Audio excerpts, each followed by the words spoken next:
नमस्कार दोस्तों, मंडल जयंती पर आप सभी को हार्दिक शुभकामनाएं। सवाल यह है कि आज मंडल साहब की जयंती है और मंडल कमीशन की जो रिपोर्ट थी, जिसको लेकर के कहा जाता है कि उसने देश में राजनीति को ही नहीं बदला, बल्कि देश का जो एक आर्थिक मॉडल था और सामाजिक स्वरूप था, उसको भी बदल दिया।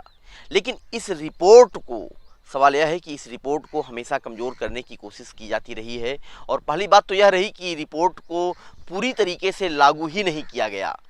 और जब रिपोर्ट लागू करने की बारी आई और रिपोर्ट को पूरी तरीके से लागू करने की बात हुई, तो उसके ऊपर क्रीमी लेयर प्रस्तावित कर उसे कमज़ोर कर दिया गया। यही वजह है कि आज 27 साल बाद भी मंडल कमीशन की रिपोर्ट लागू होने के बाद भी जो मकसद था, जो उसका असली काम होना था, वह पूरा नहीं हो पाया। आज भी ग्रुप ए के पदों पर 10 से 12% प्रतिनिधित्व बड़ी मुश्किल से हो पाया है। सवाल यह है कि जो समस्याएं पैदा हुईं, उसका असर केवल ग्रुप ए पर ही नहीं पड़ा, बल्कि बी, सी और डी सभी पर इसका असर पड़ा। और क्रीमी लेयर को लेकर के एक बड़ी बहस भी छिड़ी हुई है कि इसको किस तरीके से लागू किया जाए, इनकम का पैमाना क्या माना जाए।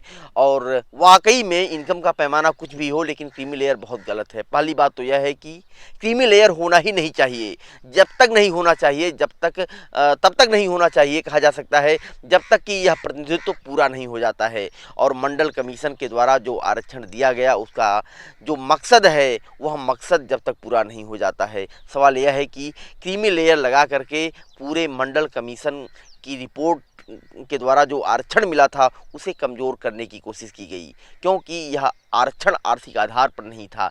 ऐसे में जैसे ही उस पर क्रीमी लेयर इम्पोज की जाती है, तो आरक्षण आर्थिक आधार पर हो जाता है। कहा जाता है कि यह जाति आरक्षण को आर्थिक आधार पर आरक्षण बनाने की एक बड़ी चाल थी। अब सवाल यह है कि 2021 की जो गणना हो रही है, जनगणना हो रही है, उसमें जातीय जनगणना को शामिल करने से सरकार बच क्यों रही है। बातचीत भी जो है जाति गणना को लेकर के होती रहती है, लेकिन निश्चित रूप से बड़ा सवाल यह होता है कि आखिर संपूर्ण जाति जनगणना क्यों नहीं करवाई जाती। सरकार को इसे डर क्यों लग रहा है। सभी सरकारें यह दावा करती हैं कि वह सभी का बराबर हिस्सा, बराबर प्रतिनिधित्व देने के लिए तैयार हैं। ऐसे में अगर प्रतिनिधित्व देने के लिए तैयार है, तो असली स्वरूप जातियों का सामने क्यों नहीं आ पाए और क्यों नहीं आ पाता है, यह एक बड़ी परेशानी की बात है। और सरकारी पदों में किस जाति के लोग कितने अधिक हैं और आरक्षण का असली मकसद क्या है, वह सामने आना चाहिए। और किसे मिल रहा है, वह भी सामने आना चाहिए। और किसकी जातीय गणना कितनी है और कौन लोग के कितनी संख्या में हैं, इस हकीकत का पता चलना चाहिए। और यह सबसे अहम भी है, क्योंकि 21 में जो गणना होने जा रही है, उसमें जातीय जनगणना को शामिल किया जाए। जातीय गणना एक बड़ी लकीर बनती जा रही है, जिसकी वास्तविकता सामने आने के बाद ही किसी भी योजना का सही तरीके से कहा जा सकता है, पुनर्निर्धारण किया जा सकता है, उसे लागू किया जा सकता है।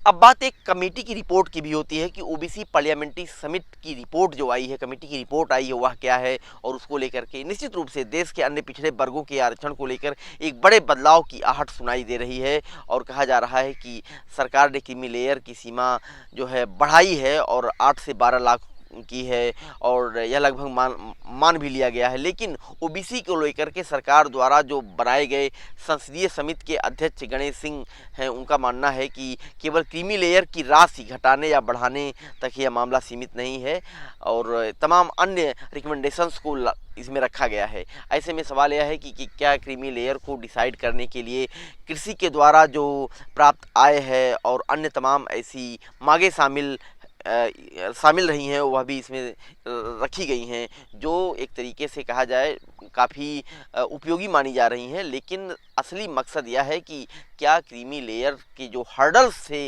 वह ख़त्म किए जाएंगे, क्योंकि जब तक क्रीमी लेयर का हर्डल नहीं ख़त्म होगा, तब तक इसका वाजिब लाभ लोगों को नहीं मिलेगा। अब बात निजी क्षेत्र में आरक्षण को लेकर के है। निजी क्षेत्र में आरक्षण एक बड़ी चुनौती है, इसका समाधान निकाला जाना चाहिए, क्योंकि ज़्यादातर नौकरियां हमारे देश में और राज्यों में निजी क्षेत्रों में आ रही हैं। ऐसे में सवाल यह है कि अगर भागीदारी की हम बात करेंगे, तो निजी क्षेत्र में आरक्षण देना जरूरी है, इसे अनिवार्य भी कर देना चाहिए, क्योंकि निजी क्षेत्र में आरक्षण को दिए बिना हम समाज के सभी वर्गों का सभी जातियों का, सभी समुदाय का प्रतिनिधित्व नहीं दे सकते हैं। ऐसे में केंद्र और प्रदेश सरकारों को भी इस पर विचार करना चाहिए कि जातीय जनगणना करवा करके निजी क्षेत्र में आरक्षण को संपूर्ण तरीके से लागू किया जाए।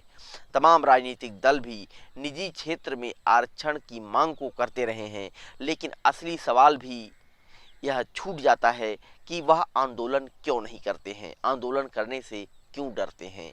राजनीतिक दल आंदोलन के लिए तैयार नहीं है, वह केवल सत्ता में बैठकर सुख भोगना चाहते हैं। यही वजह है कि आज भी निजी क्षेत्र में आरक्षण लागू नहीं हो पाया है और यह मौजूदा समय में प्रतिनिधित्व को पूरा करने के लिए एक जरूरी मांग है। एक और बात आप लोगों से कहना चाहेंगे कि सरकारी उपक्रमों का जो निजीकरण बड़े पैमाने पर हो रहा है, उसको लेकर के यह तय मानिए कि सरकारी उपक्रमों का जो आज धड़ल्ले से निजीकरण हो रहा है वह हैरान कर देने वाला है। सवाल यह भी है कि आखिर निजीकरण किया क्यों जा रहा है और निजीकरण से फायदा क्या होगा। सरकारी उपक्रमों के बीच दिए जाने सरकारी उपक्रमों के बेच दिए जाने का जो बेच दिया जा रहा है, सरकारी उपक्रमों को निजी हाथों में सौंप दिया जा रहा है, उससे जो संकट पैदा होगा वह नौकरियों का एक बड़ा संकट है। और जो संस्थाएं सरकारी उपक्रमों को अपने कब्जे में ले लेंगी वह नौकरियां भी अपने हिसाब से देंगी। ऐसे में सरकार के लिए आरक्षण को लागू कर पाना एक बड़ी चुनौती होगी और संभव नहीं होगा। यही वजह है कि आम आदमी भी अब इस मुद्दे पर बात करने लगा है। सरकारी उपक्रमों के निजीकरण का एक बड़ा मकसद भी यह बताया जा रहा है कि आरक्षण से लोगों को दूर करना है, लेकिन मामला केवल इतना ही नहीं है, बल्कि हकीकत यह है कि सरकारी उपक्रमों के निजीकरण से कई अन्य समस्याएं भी पैदा होंगी। रेलवे और एयरपोर्ट का भी निजीकरण किया जा रहा है और एयरपोर्ट के निजीकरण से जो एक खतरा नौकरियों में ही नहीं पैदा हो रहा है, बल्कि वह पब्लिक पॉलिसी को लेकर भी आएगा। क्योंकि निजीकरण के दायरे में जो संस्थाएं आ जाएंगी, जो संस्थाएं निजीकरण के दायरे में होंगी, वहाँ पर एक सीमित कायदा कानून लागू होगा और निजीकरण को प्रतिबंधित किया जाना चाहिए, इसकी मांग भी उठ रही है। और अंत में हम यह आपसे कहना चाहेंगे कि मंडल साहब की जयंती पर देशवासियों को हार्दिक शुभकामनाएं। जय भारत, जय मंडल।